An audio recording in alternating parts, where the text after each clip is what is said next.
Blue Jays Honda home opener, and we move to the third inning. We're pleased to be joined now by the new commissioner of baseball, Mr. Rob Manfred. And Rob, congratulations, first of all, on being appointed as the commissioner of baseball. Thank you. Thank you. It's been a very exciting time for me and exciting time for my family. You had a chance to throw out the first pitch tonight, and I guess, you know, children are very humbling. They'll bring you back down to earth. Tell us about your experience with 9-year-old Ben Shepard. So I asked the Blue Jays to arrange to have a young person with me. I think it's a great symbol of how important young people are to us. And so they took me downstairs to meet him, and young Ben was talking to Robbie Alomar and Carlos Delgado and George Bell. And so they took me over and said, "This is the commissioner of baseball, Rob Manfred."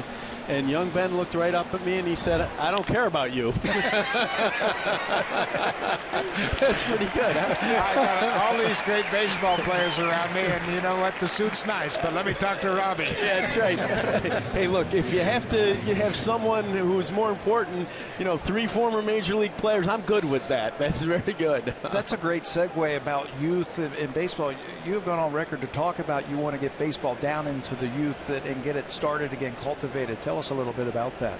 Well, you know, it's about our business, to tell you the truth. The biggest predictors of fan avidity as an adult is, did you play as a kid? And how old were you when someone took you to the ballpark the first time?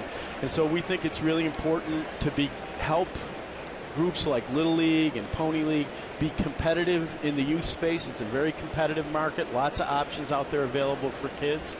And on the fan side, you know, we want families taking their kids to the ballpark at an early age so that the game gets passed down from generation to generation. Another aspect of growing the game is trying to identify new markets, and the Blue Jays have been in Montreal for the last 2 springs, and of course all the people in Montreal are anxious for baseball to return.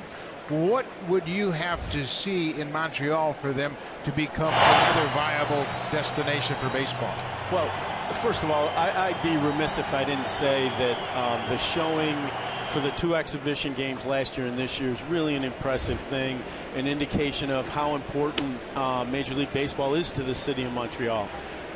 Beyond that, I think there needs to be a plan for a Major League quality facility. I don't think a facility should or needs to be built in advance, but I think it's important to have a plan. When you think about the game itself, it appears as though the game is in great shape right now. We're having competitive balance, a lot of different teams in the postseason. How pleased are you with the way things have worked out? And there doesn't seem to be a real dominant team right now that's taken over the postseason. Well, when people ask me about the health of the game, I always start with competitive balance. At the end of the day, what we sell is competition, and it's really important for smaller markets to feel like they can compete. Kansas City was a great story for us last year. It was captivating in the postseason. They played great. And I feel like we're off to another season where we could see some markets that have not been in the postseason recently get in there. Certainly the Toronto Blue Jay fans hope that's the case. They haven't been there for quite a while now. Also, there's a lot of topics, and of course you were involved for a long time with the labor relations, and the topic of drug testing and steroids. Unfortunately, we've had more players suspended early on in this season. How are you going to address the way things have unfolded with that issue? Well, maybe we'll hold that. Can you wait another half inning? Sure. Well, they called him safe over at first base. But let's get back to the issue. 4 players have been suspended. You have implemented a pretty good drug program. It seems to be working.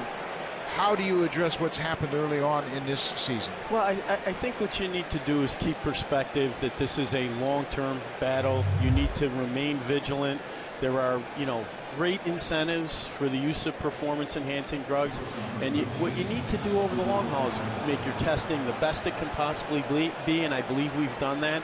And you need to convince players that you have an investigative capacity where you'll catch people like we did in biogenesis. But the key is to have a long view. You are going to have positives with a good drug program. It's just sort of a fact of sporting life. Are you concerned with the players there? I mean, what's happened? What concerns me about the 4 is whenever you see 4 in a group like this close together in time and it's the same substance, you know, we take that very seriously, and we, in fact, investigate to determine whether there's some pattern that's going on here that needs to be addressed. And that's really how we got going on the biogenesis thing. I think people think that began with a newspaper report. In fact, we had an investigation ongoing before the newspapers broke that story. The Blue Jays are in a scoreless tie here as we're in the top of the third inning, and there are 2 outs. Rob Manfred, the commissioner of baseball, took the position in January. You've got Alex Rodriguez back in the game. He missed a suspension because of the drug report, and Alex told me in New York that you have advised him, and he is very appreciative of the direction that you have given him about how he gets back into the good graces of the fans and baseball in general. Well, look, I think it's important when you have a program where you have severe penalties, you know, Alex's penalty an entire season. The flip side of that is once you've served your penalty, you should be able to resume your career, and I think we have an obligation to help the player try to do that if he can still play. And you know, obviously Alex has gone out, at least at the beginning of the year, played quite well. He played well against the Blue Jays. One final question. Might Toronto be on the list to have an all-star game once again? It's been a long time since they had that last one in '91. Well, you know, Paul Beeston took me in his office today. He closed the door. And in fact, we had a little conversation about that topic, so it's on my mind. That's all I can tell you. Well, that's great. Mr. Commissioner, we want to thank you for your time, and thank you so much for coming here to Toronto and helping us open up this home schedule. It was really my pleasure to be here. It's great to see both of you. Thank you very much. Thank you very much. All right.